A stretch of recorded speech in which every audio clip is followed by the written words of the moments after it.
everyone, I am Dr. Munish Kumar Bharadwaj from School of Engineering and Technology of IGNOU. Today we will discuss about cement. What is cement? How it is manufactured? Then what are the important properties of cement? All these we will discuss in this lecture. Let us begin with what is cement. Cement is a product manufactured by burning and crushing to powder an intimate and well-proportioned mixture of calcareous and argillaceous materials. These are the two different types of materials which are used for manufacture of cement. Ordinary Portland cement is the most commonly used cement in construction. The name of Portland cement is derived from its similarity to Portland stone, a type of building stone quarried on the Isle of Portland in Dorset County of England. Other type of cements which are used in construction industry are low heat cement, rapid hardening cement, high alumina cement, white cement, blast furnace slag cement, sulfate resisting cement. Now let us see what are the factors for selection of type of cement. First is required strength of concrete structure. That how much strength of concrete we want. That will decide the selection of the type of cement.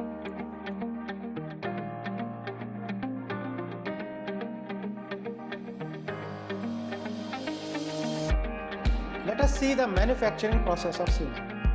First of all, let us see what are the raw materials for manufacturing of cement. First is calcareous materials. What are these calcareous materials? These calcareous materials are the materials which contain calcium or lime as their major constituent. For example, limestone, marl, chalk, shell, etc. These materials provide the required proportion of lime to the cement. Means these are the main source of lime for preparation of cement. Second type of material are argillaceous materials.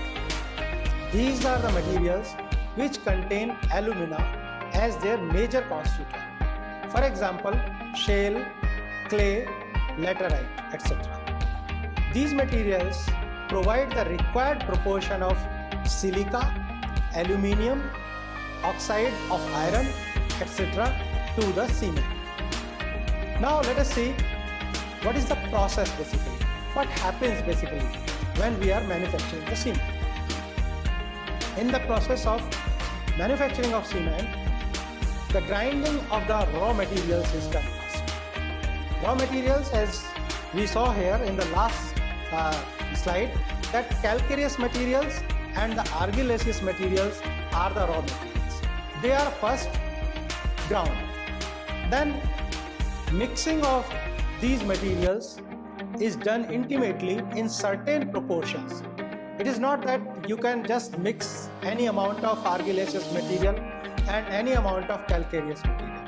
A certain proportion is used for mixing them, and then burning in a kiln is done at a temperature of about 1500 degrees centigrade, very high temperature. Now the materials sinters and fuses to form nodular shaped clinker. The clinker is formed on burning of these raw materials. Then clinker is cooled and ground to a fine powder with addition of about 2 to 3% of gypsum. Here is the gypsum plays very important role. I'll tell you later. Now the product obtained is the Portland cement. So this is the process of manufacturing the Portland cement. Now for manufacturing of cement, we follow the two different processes. One is wet process, another is dry process. In wet process, what we do, mixing and grinding of raw materials is done in wet condition. means they are taken and water is added and then grinding is done. So a slurry is formed in this process. In dry process, what we do? Mixing and grinding of the raw materials is done in dry conditions. Means there is no formation of slurry in case of dry process. The main difference here is the energy required basically. That how much energy or the fuel is required in the two processes. In case of wet process, basically more fuel is required because slurry has lot of water, about 35 to 50% basically. So for evaporating this water, more energy or the more fuel is used basically. Now let us see what are the details of the wet process. First, limestone is crushed to smaller fragments, then taken to a ball or tube mill where clay or the shale is mixed with it and ground to a fine consistency of slurry with addition of water. Means after adding the water, the slurry is formed. Thus, this slurry is pumped to the slurry tanks where it is kept in a agitated condition by means of rotating arms with chains to prevent setting of limestone and the clay particles. Then what we do next is chemical composition of slurry is adjusted as necessary. Means we see that what is the composition of this slurry. If something is lacking, we add into that slurry basically. So we correct the composition of the slurry. This corrected slurry is injected at the upper end of the rotatory kiln. What are the specifications of the kiln? The diameter of this rotatory kiln is generally varies 3 meter to 8 meter. Length varies from 30 meter to 200 meters. And this kiln is laid at a gradient. It is not horizontal basically. It is laid at a gradient of 1 in 25 to 1 in 30. This is the gradient basically. So this is, you can say, it is inclined basically.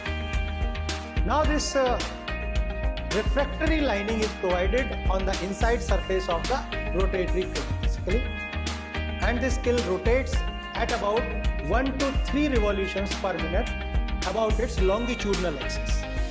About longitudinal axis, it is rotating basically. And rate of rotation is 1 to 3 revolutions per minute, slowly. The portion of the kiln near its upper end is known as dry zone, where the water of slurry is evaporated. Because here the water of slurry is being evaporated, it is known as drying zone. As slurry gradually descends, goes down, there is a rise in temperature in the kiln. What happens then? Small lumps called the nodules are formed. Small lumps are formed from this material, from this slurry basically, and these nodules gradually roll down and passes through zones of rising temperature. As they go down, the temperature in the kiln is rising. So when they are passing through this kiln, the temperature is rising, and these balls or the nodules finally reach to the burning zone where the temperature is about 1500 degrees centigrade. And at this temperature the burning takes place. Now after this burning, what happens in this burning zone? That calcined product is formed and nodules now turns into small, hard, dark, greenish blue balls. We get now at this stage hard, dark, greenish blue balls, which is known as clinker. So this is very important. Basically, what is clinker? Clinker is simply hard, dark, greenish blue balls basically, and which is obtained on burning of the calcined material. Now the clinker drops into a rotatory cooler where it is cooled under the controlled conditions. Now it has come out of the kiln. Now these balls will be cooled basically. Now these clinkers are finally grounded in ball mills and the tube mills. During the grinding, a small quantity of about 2 to 3% of gypsum, which acts as retarder, is added to the to increase the setting time of the cement. So this is the process of the manufacture of cement in wet process. Now let us see another process. How another process of manufacture of cement works. Now dry process. In this process, what we do, raw materials are crushed dry and fed in correct proportions into the grinding mill. Now dry powder is further blended and corrected for its right composition and mixed by using compressed air. So compressed air is used to mix the different components of this powder basically. The aerated powder tends to behave almost like liquid, and in about 1 hour of aeration, a uniform mixture is obtained. So you obtain a uniform mixture after aeration of 1 hour of this powder basically. Then the seam blended meal fed into a rotating disc called the granulator. Now it goes to the granulator. Now then the pellets of the blended meals are formed by adding water approximately 12% to permit airflow for exchange of heat for chemical reactions and conversion of the same into clinker. Means what we do here, that we will add 12% of water so that pellets of this blended meal are formed. Because if it remains in the powdered form, there will not be a uniform heating or burning of this material. So pellets are formed basically by adding 12% of water. So if at this stage you may say that this is dry process, why water?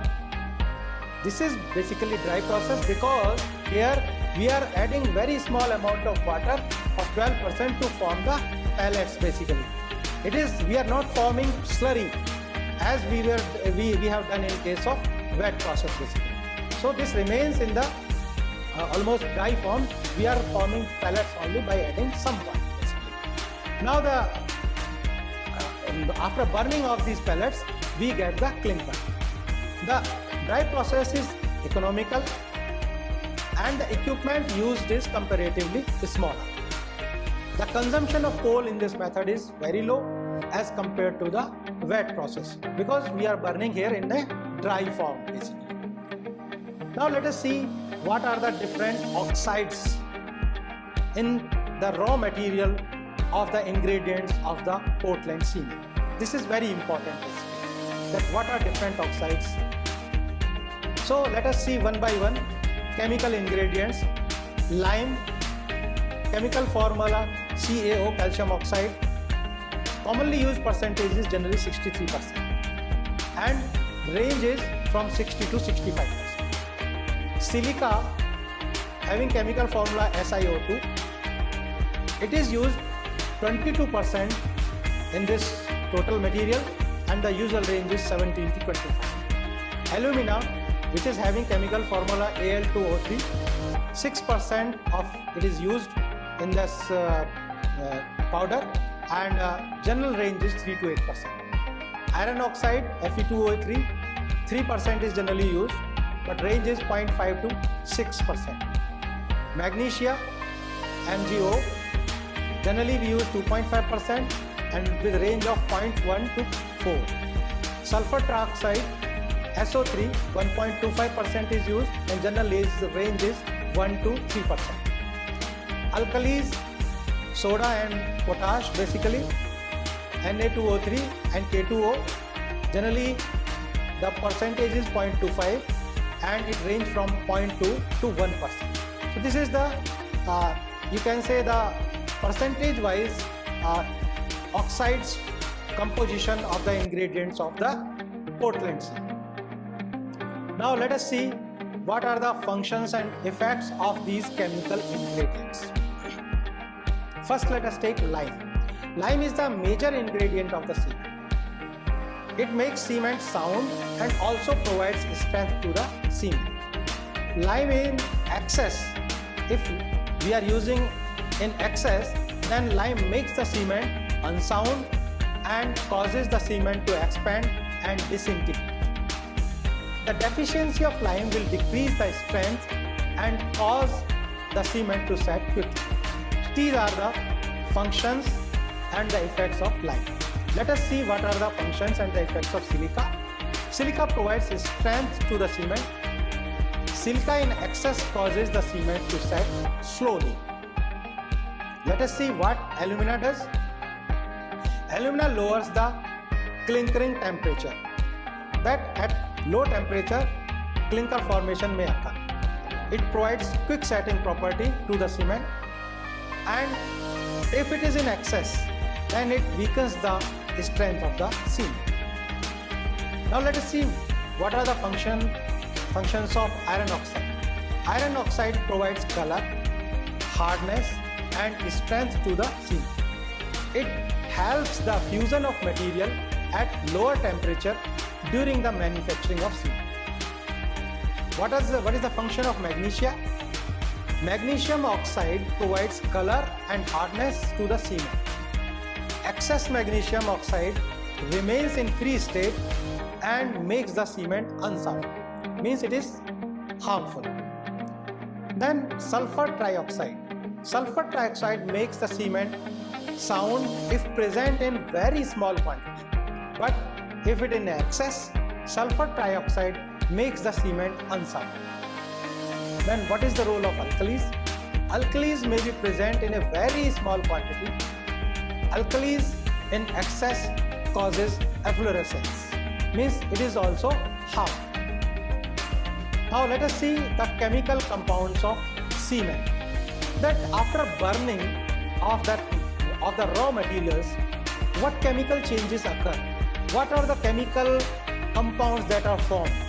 Basically, this burning of raw material gives very complex compounds, very complex chemical compounds.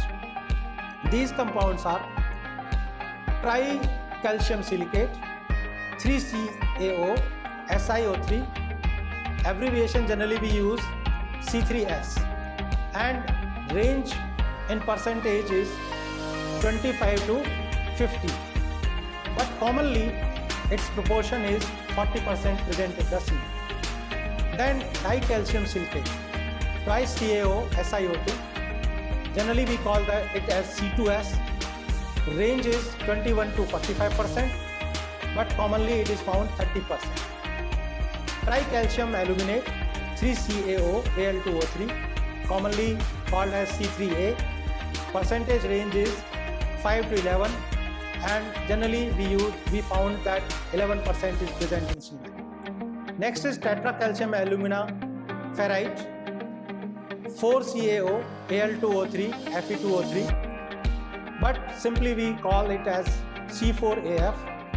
General range is 9 to 14%, but commonly present is 11%. Other constituents and gypsum, range is generally 8%, and commonly also it is found 8% in the cement. Now, let us discuss these chemical compounds of the cement. As I told you that after burning of raw materials, a lot of chemical changes occur in the raw materials basically, and very complex chemical compounds are formed.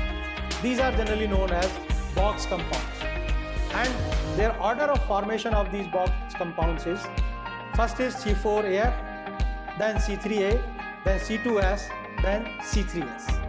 This is the order of formation. Now let us see and know the properties of these different compounds. First, I take tricalcium silicate, C3S. C3S hydrates rapidly. It generates more heat of hydration, about 120 calories per gram. It is responsible for early strength development in concrete. Also, it is less resistant to sulfate. These are the properties of tricalcium silicate. Now let us see dicalcium silicate, C2S. Dicalcium silicate hydrates and hardens slowly. It generates less heat of hydration, about 60 calories per gram. It contributes a little in early strength development. It is responsible for ultimate strength development in concrete. Also, it is more resistant to sulfate attack. Now let us see tricalcium aluminate, C3A.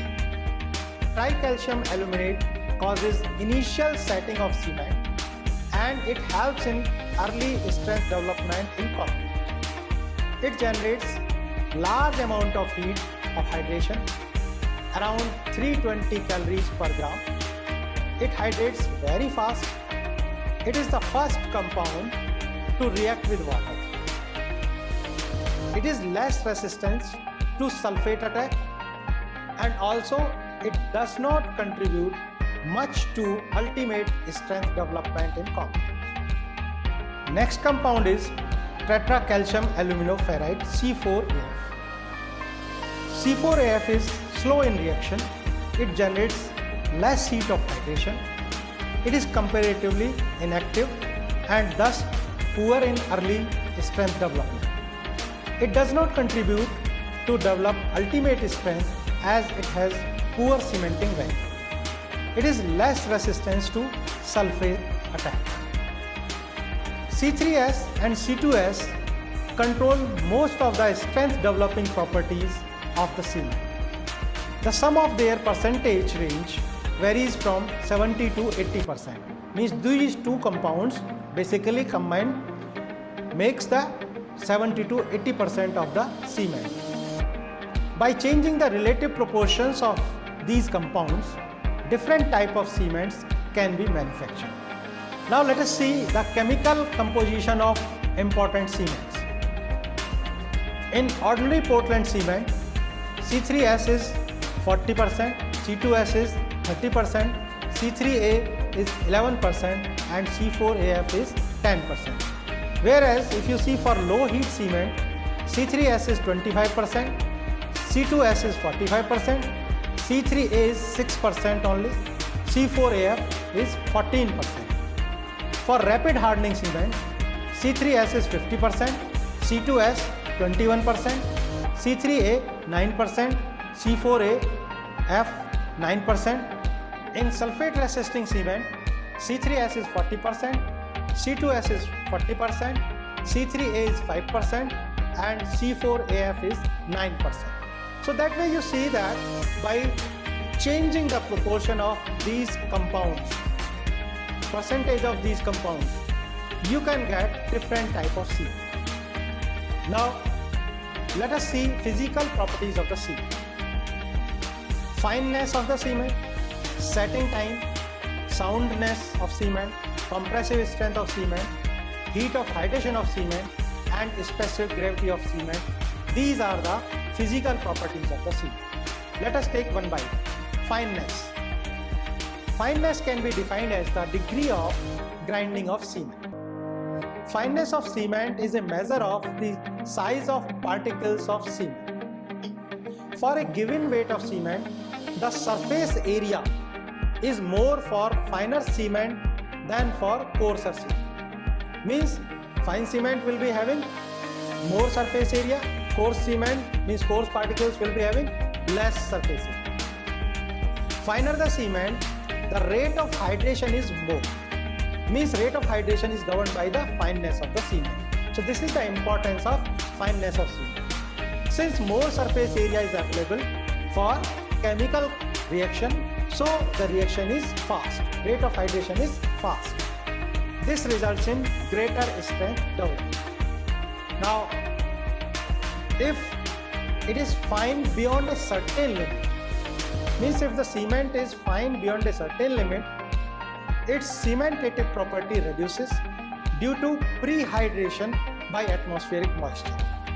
You just see this, that we were saying that finer the cement, then rate of hydration is more and more strength. But here, if this goes beyond a certain limit, then there will be reverse effect. Why reverse effect? Because it can take, the cement can take the atmospheric moisture and prehydration will occur.